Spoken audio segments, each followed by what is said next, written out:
Namo Sang Hyang Adi Budaya, Namo Buddhaya. Berjumpa kembali dalam program Tetes Embun dari PCWBI Kabupaten Kota Bogor. Pada kesempatan yang berbahagia kali ini, saya akan membawakan topik yang berjudul Kecap Nomor 1. Setiap produk, setiap brand pasti akan selalu mengklaim bahwa produk mereka adalah produk yang nomor 1, yang terunggul, yang terhebat, yang ternyaman, yang terenak daripada brand-brand yang lainnya.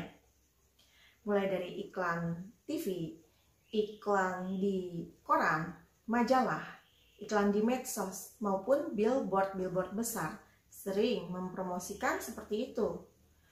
Kita melihat iklan mobil misalnya, iklan pakaian, iklan deterjen, iklan sabun mandi, iklan parfum, iklan kosmetik, iklan kopi, dan iklan lain-lainnya sampai dengan iklan kecap. Pasti semua akan mengklaim bahwa produk saya adalah nomor 1. Pasti tidak akan ada yang mau untuk mengklaim produk mereka adalah menduduki peringkat kedua, 3, 4, seterusnya. Bahkan yang terburuk pasti tidak akan terjadi kan, seperti itu. Nah, kalau kita lihat dari keseluruhan iklan itu, siapakah yang akan mendapatkan pasar yang terbesar daripada penjualan di masyarakat?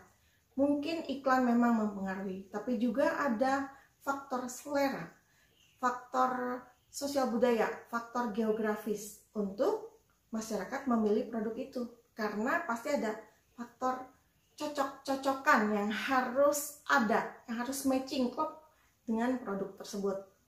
Saya ambil contoh kecap di Kota Bogor, pasti akan agak berbeda taste-nya karena selera ini pasti akan berbeda, misalnya dengan kecap di Bangka, kecap di Jawa Tengah, kecap di Kalimantan, dan lain-lain tempat. Nah, sebenarnya saya tidak membahas produk itu, tapi saya ambil itu sebagai pemantik untuk tema kali ini. Tentu saja sama seperti produk, kita juga memiliki kepercayaan, kita memiliki agama yang kita anut. Tentu saja kali ini saya membahas agama kita sendiri, yaitu agama Buddha.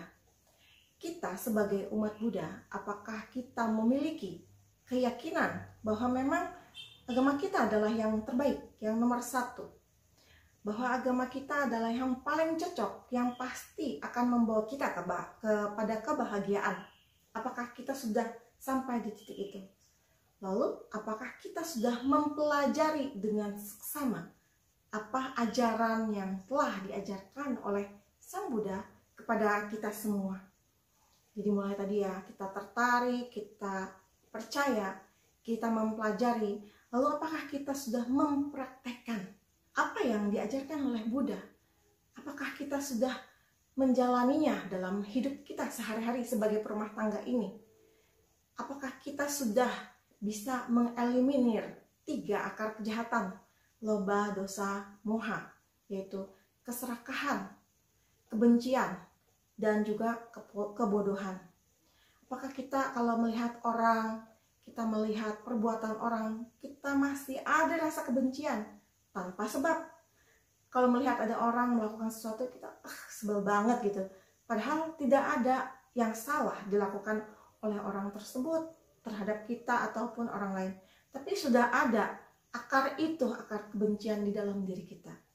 Lalu apakah kita masih terus-menerus menginginkan untuk dapat memiliki kekuasaan, memiliki ambisi yang begitu besar, sampai menghalalkan segala cara, sampai melakukan hal-hal yang bertentangan dengan Pancasila Buddhis, dan juga menginginkan kekayaan sebesar-besarnya sampai kita selalu melakukan banyak hal yang sebenarnya tidak boleh dilakukan tetapi terus kita lakukan.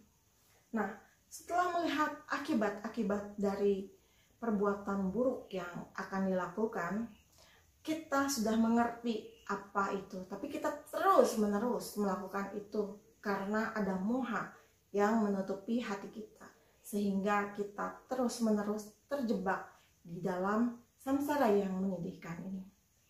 Lalu untuk 4 perbuatan yang kita harus lakukan adalah apakah kita sudah melakukan metta, mempraktekkan cinta kasih terhadap semua makhluk. Semua makhluk ini, orang yang kita cintai, orang yang kita sayangi, orang yang kita tidak sukai, orang yang membenci kita. Apakah kita sudah mempraktekkan itu?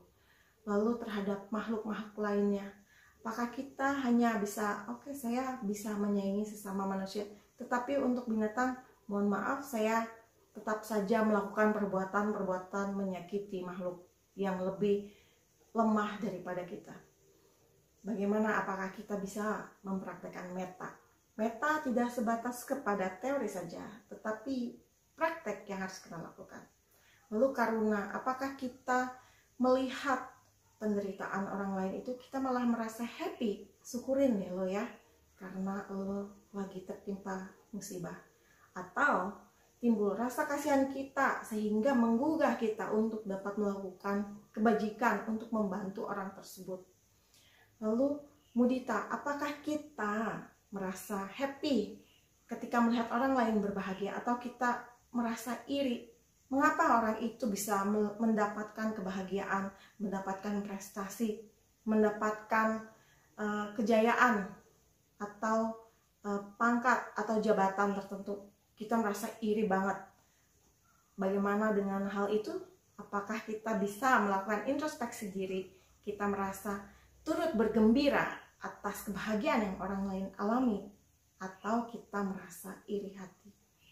Lalu ada keseimbangan batin, UPK, yang harus kita jaga agar kita dapat terus melakukan semua perbuatan dengan menjaga batin kita. Walaupun kita sedang tertimpa kesusahan, kita terus dapat menjaga batin kita agar kita dapat terus berjalan di jalan yang benar. Walaupun kita sedang mengalami kebahagiaan yang luar biasa, kita tetap dapat menjaga batin kita agar tetap dapat terjaga untuk terus berjalan di jalan yang benar. Mari kita sama-sama mendukung produk kecap nomor 1 tadi, dan itu mentransferkan ke dalam praktik kita sebagai umat Buddha, bahwa kita dapat menjadi umat yang baik, yang mempraktikkan ajaran agama kita sebagai yang nomor 1. Karena setiap perbuatan kita pasti akan mencerminkan apa yang kita pelajari dan kita pahami. Mari kita sama-sama mempraktekannya. Dari saya sekian, Namo Buddhaya. Untuk semuanya, semoga selalu sehat dan berbahagia.